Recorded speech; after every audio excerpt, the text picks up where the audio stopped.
Attorney, matanong ko lang po, no, para sa kaalaman ng ating mga manonood at mga tagapakinig. Ano po ba itong partikular na kaso na kinakaharap nga ni dating US President Donald Trump? Dating Pangulong Donald Trump ay very complicated ito. No? Sumasaklaw kasi ito sa iba't ibang jurisdiction at tinatalakay yung ibang hanay ng mga aligasyon na kung saan ay makikita natin iba-iba yung uri. No? May usapin ng investigasyon ngayon ng criminal. In fact, may mga hearings na sa mga criminal cases patungkol sa iba't ibang bagay. No? Meron din demandang sibil. No? At of course, yung mga pagtatanong ng mga kongreso. Ang pangunahing aligasyon dito na nakikita natin ay yung maling yung financial fraud. Na if you recall, itong nakailan lang ay nagkaroon ng decision ang korte sa New York na nagkasala yung kabuuan ng Trump Organization sa pandaraya ng buwis, no? Pero ang mas mahalaga rito at ito ay ating ikakawin kung siya ba ay disqualified o hindi sa halalan para sa presidential election this coming November ay yung pakikialam niya sa election. Kung maalala natin, pinag-uusapan natin yan several months ago, yung aligasyon na pagtangka ni former President Trump na makialam sa prosesong electoral dahil nga sinabi niya sa kanya in 2020 na yung kaguluhan na nangyari noong Enero 6, 2021 ay meron siyang tangka, no, na baliktarin, Bombo Victor, no, baliktarin yung resulta ng election sa ilang estado. Nakatunayan nga ay nagkaroon ng tinatawag natin ng pag-aaklas o insurrection sa Capitol Hill na may namatay, maraming nasugatan dahil pinupwersa at nagkaroon ng tinatawag natin malaking influensya si former President Trump na gusto niyang baguhin at inuutos niya in fact sa Vice Presidente na huwag ideklara at huwag i-honor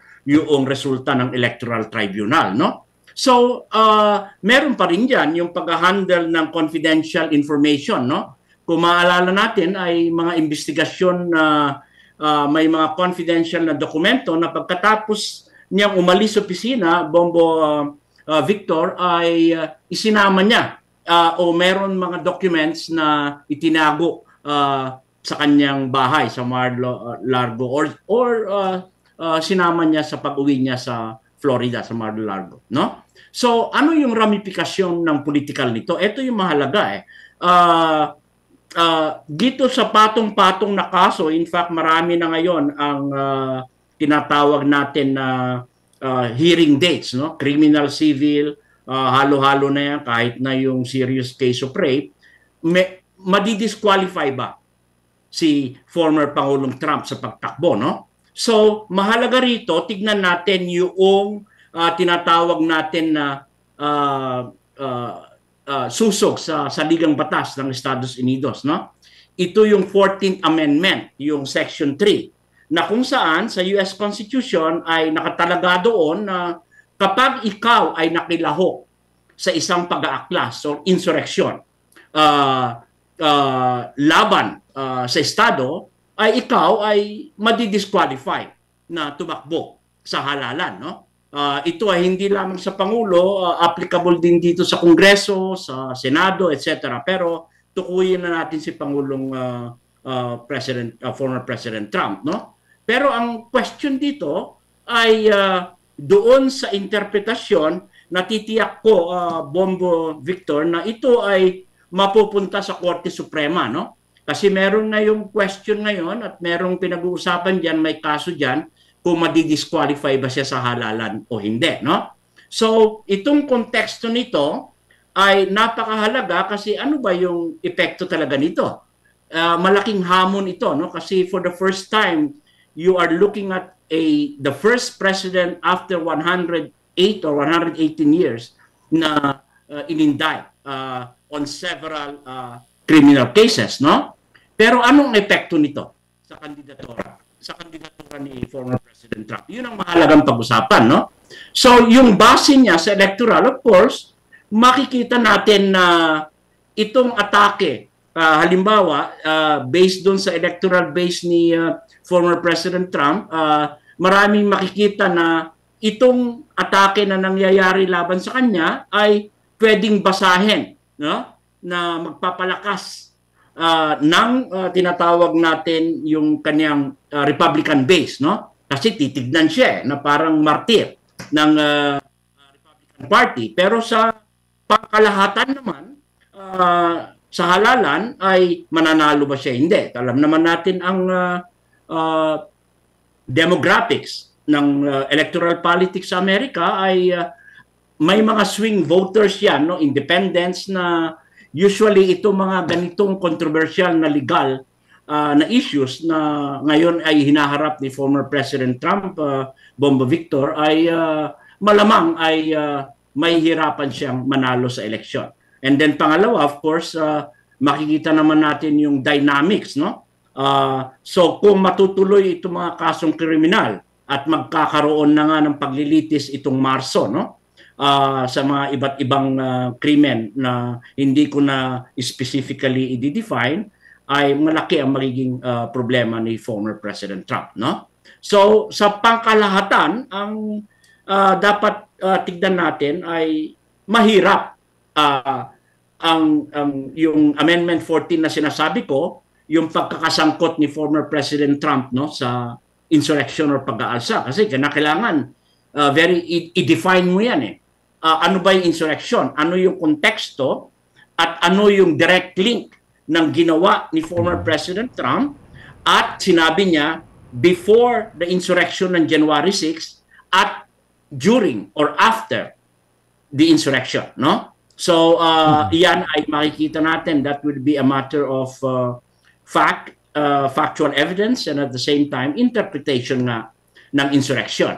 Pero nakita ko rin doon sa Amendment, 14th Amendment ng Saligang Batas ng Amerika, Bombo Victor, na kung sakali may insurrection, ay pwede pa rin yun ipawalang bisa ng 2/3 vote ng Kongreso, no? Boboto sila separately, yung mababang Congress, lower Congress, and then of course ang Senado, no? Wala pang president dito sa tinatawag nating pagpapatupad, no? Or yung pag-disqualify ng isang presidente para tumakbo, no? Kasi alam naman natin sa ating saligang batas ng Amerika, yung basic requirements lang, no? Yung ikaw ay at least 35 years old, resident ka rito, unless na ikaw ay pumasok nga dito sa disqualification under the 14th Amendment, Bombo Victor. Attorney, matanong ko lang, no, ito po bang mga kaso na inihain laban kay Trump ay naisampa po ba bago siya maging presidente o pagkatapos na maging presidente ito ng Estados Unidos? At matanong ko lang, attorney, kung maaari pa ba siyang umapila doon sa korte para naman hindi maapektuhan itong kanyang kandidatura? Well, kung titignan natin, ay nagkaroon na ng investigasyon yan bago matapos ang kanyang termino, no? Maalala natin, although nagkaroon ng Senate hearing, naalala mo, nagkaroon ng impeachment hearing siya, no?